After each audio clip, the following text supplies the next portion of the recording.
Hi Rob, thanks for joining us today. We're just going to run through a little bit about where you've been, what you've done, and looking forward into what you're going to be doing for Newfound Gold. So thanks for joining us on the platform. Rob, when you sort of tell people, where have you worked before, what's the track record and experience, and what are you bringing to the table? Yeah, thanks Matthew. Really nice to be here. I'm in my 36th year of working in the mining industry. I started in Sudbury for Inco, and then became Vale. Worked in engineering, operations, and projects. My final role in Sudbury was I was the director of the mining operations. 6 underground mines, the concentrator, and the whole technical group reported to me. So that was really was a fun experience. I worked at Hudbay after that, VP of Technical Services, and subsequently VP of the Manitoba Operations. So when I was in the operations at Manitoba, we did a lot of things there parallel to what we're doing here at Newfound Gold. So we refurbished a gold mill in Snow Lake. We readied an underground mine for gold production. So all these experiences fit very nicely with the work that we're doing here in Newfoundland. Well, it sounds like okay, that's a kind of career with a lot of big companies, but I guess more importantly, working across different stages of the mining life cycle. Are there kind of particular roles there or projects that kind of shape the way that you think as an operator? Yeah, so like you said, I have had the opportunity to work at all stages of the life cycle, from the feasibility studies, from the planning to building new mines, through to operations and closure of mines. So I really have had the opportunity to have a full range of operating and engineering experiences and project experiences. And obviously that's got to kind of match with the team that you've come into. So in terms of, Paul and Keith and those conversations about what the expectations are from you, they're pretty aligned, are they? Yeah. So when I got offered this role, I really look forward to getting back into operations and projects as opposed to just managing studies for companies. So this fits well with what I really truly enjoy doing. It's been a while since I chase muck, and we're ramping up a open pit mine. We're building our teams. We're looking to optimize our mill and get it running very well. And at the same time, we're now looking at expanding that mill and getting it ready for a different process to take the new ores. Absolutely. And just before we get on to that, obviously a lot of experience, a lot of different stage in the cycle. How has that shaped the way that you view risk and decision making today, especially with this project? Schedule risk and cost risk. Those are the two things that you need to manage in capital projects. And we're going from PEA right to execution. So there is considerable risk that we need to manage, but we've also taken an approach of phasing the development and taking and building things in a phased way to be able to get into production quickly, to take advantage of the very healthy gold environment that we're living in today. And when you look at the risks versus the rewards, the approach that we're taking is going to get us to market in a fashion that I think will do very well for our company and our shareholders. And when you come into the company, there's a kind of start a project, get the cash flowing, and then some bigger opportunities coming up behind that. But when you look at Queensway, what are the challenges with it that are most relevant to your kind of skill set, that you will focus on initially? Yeah, so with Queensway, it really is a straightforward project at the site. It's a small quarrying operation. It is really that straightforward. And you know what? The operation that we just acquired, Hammerdown, is a mirror image of what we want to do at Queensway. So we're gaining we're gaining the experience, we're building the team, and everything that we're doing at Hammerdown, we're going to bring to the Queensway site. Interesting, really interesting way of looking at it. It simplifies it in a way. So I tell you what I'm interested in. Obviously, there's an announcement recently about the awarding of the EPCM deal to WSP.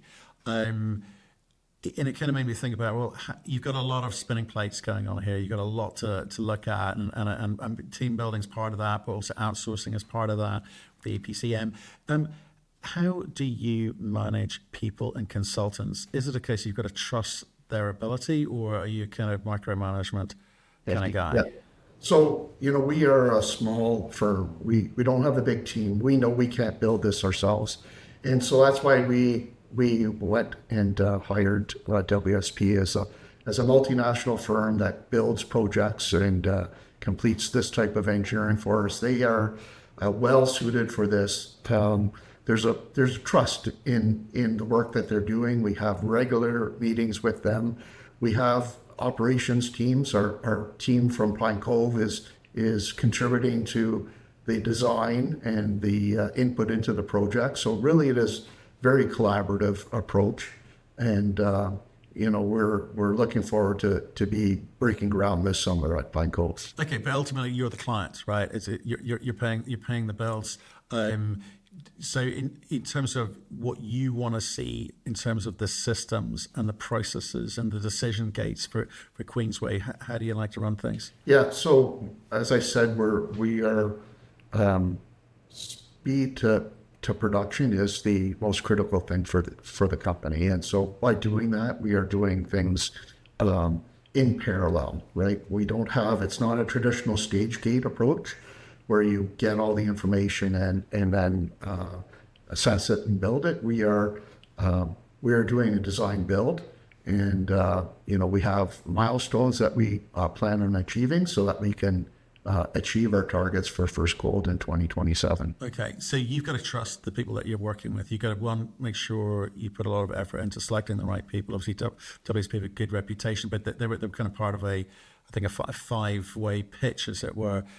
What made you choose them? What gave you comfort? It was a competitive bid process, and WSP presented the best team to us, and so that was what gave us the comfort.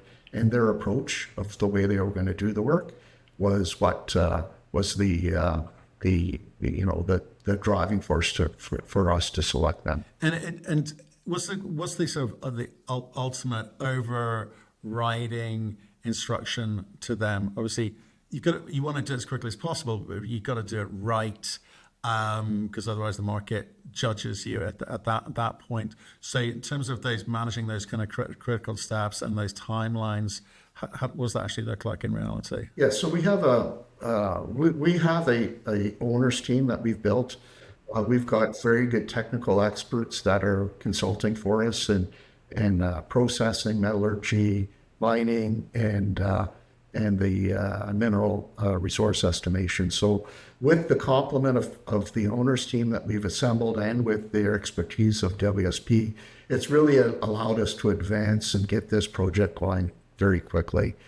So that we're not doing, we have done enough of the foundation work so that we can get into detailed design. It's fairly straightforward. It's gravity CIL process. It's something that's done everywhere, and it's not very complicated. Okay, and this conversation is meant to be all about you, and I'm getting a good sense of what you're about. But talk to me about your own kind of personal standards and that you hold yourself to in running projects like this. What do investors need to understand about how you approach the build as part of the kind of build team and the kind of de-risking of a mine like this? So I have very high standards for the work that I do and everybody around me. So that's the first thing, is that we're going to design and build something that's safe and efficient and productive. So from that is our starting point of how we're going about it. We are using all of the knowledge and expertise of the operations team. So it was part of the design reviews to make sure that they are aligned with what they're going to be built, what they're going to be operating after it's built. So it is a very collaborative approach. It's a very We have structured meetings on a weekly basis. So it's moving along very well to be able to achieve our milestones for getting the Pine Cove mill up and running for receiving Queensway in 2027. Okay, high status, and you'll expect to be able to, or you'll demand, I suspect, to be able to do things the way that you want to do them. You've got the money to do it. What about the team? How's that coming along?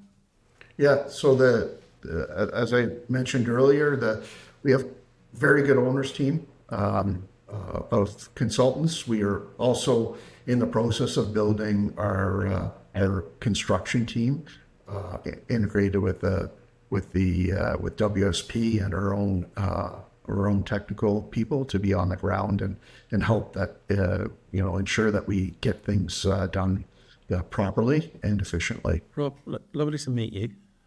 Nice to talk to you. Good luck this year. I mean, what are the kind of big things that we should look out for this year in 2026? Yeah, so in 2026, it's all about getting Hammer Down and Pine Cove up and running to the best that we can.